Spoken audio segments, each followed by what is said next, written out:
Welcome back to another technical deep dive here in the debug zone. Today we're tackling a big question and breaking it down with us from other users. Hopefully this clears up some misconceptions and helps you get the answer you need. So buckle up, stay a little curious, and let's jump right in.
And that's a wrap.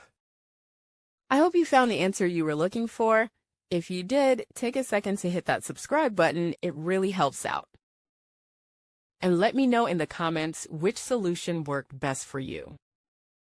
See you next time in the debug zone.